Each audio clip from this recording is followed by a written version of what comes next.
গত 15 ফেব্রুয়ারি মারা গিয়েছিলেন আইরিন সুলতানার বাবা। সেই খবরে কক্সবাজার রামুর নিজ বাড়িতে গিয়েছিলেন আইরিন। ঠিক 9 দিন পর মারা গেলেন আইরিনের শাশুড়ি ফাতেমা বেগম, যার বয়স হয়েছিল 65 বছর।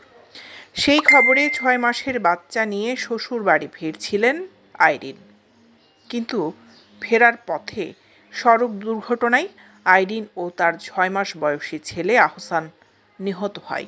সোমবার 24 ফেব্রুয়ারি ভোররাত 3টার দিকে চকরিয়া উপজেলার উত্তর হারবাং গয়ালমারা স্টেশন এলাকায় এই দুর্ঘটনা ঘটে।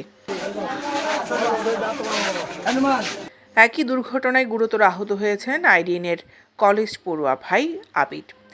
আইরিন সুলতানা কর্ণফুলী উপজেলার বড় উঠান 3 নম্বর ওয়ার্ড ফাজিল খাঁর হাট আলী আহমদ চেয়ারম্যান বাড়ির ব্যাংকার মোহাম্মদ নোমানুর রশিদের স্ত্রী।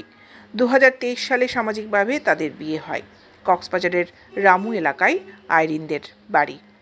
সরেজমিনে আইরিনের শ্বশুর বাড়িতে গিয়ে দেখা যায় আইরিনের ব্যাংকার স্বামী নোমানুর রশিদ, মা, স্ত্রী এবং একমাত্র সন্তান আহসানকে হারিয়ে বারবার কান্নায় ভেঙে পড়েন। এদিকে একসঙ্গে এত মৃত্যুর শোক সইতে পারছেন না কেউই। পুরো এলাকা যেন শোকের মাতমে পরিণত হয়। নোমানুর রশিদের ভাই আমিনুর রশিদ বলেন, আমার মা গত রাত 12টার দিকে ইন্তেকাল করেন। সেই খবর ভাইকে দিয়েছিলাম। ভাই তার নোয়াখালী লক্ষ্মীপুর থেকে আসলেও তার স্ত্রী ও 6 মাসের বাচ্চা অ্যাক্সিডেন্টে মারা যায়। স্থানীয়রা বলছেন, সড়ক দুর্ঘটনা রোধে প্রয়োজন সমন্বিত উদ্যোগ। সরকার, চালক, মালিক, শ্রমিক ও যাত্রী সবাইকে সতর্ক এবং সচেতন থাকতে হবে। মনে রাখতে হবে, সময়ের চেয়ে জীবনের মূল্য অনেক বেশি। নোমান আছিল ব্যাংকত, নোমান ওর বউ আছিল, ওর শালা আছিল, তারপর হলি ওর বাচ্চা আছিল, 6 মাসের বাচ্চা। তো ওরা ঘটনাস্থলে অ্যাক্সিডেন্ট হয়ে গেছে। আমার মা 11:59 মিনিটে মারা গেছে। 3টার দিকে ও গাড়িতে উঠছে, ওর মানে নোমানের শ্বশুর মারা গেছিলো। এর মধ্যে ও আসছিল।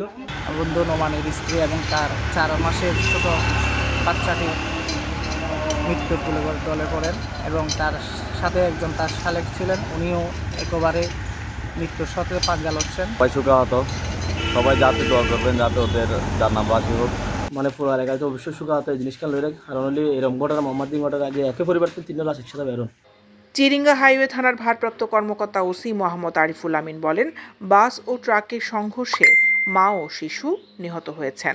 এই দুর্ঘটনা কবলিত গাড়ি দুটি জব্দ করা হয়েছে। আইনি প্রক্রিয়া শেষে নিহতের মরদেহ পরিবারের কাছে হস্তান্তর করা হয়েছে। দৈনিক আজাদী নিউজ ডেস্ক।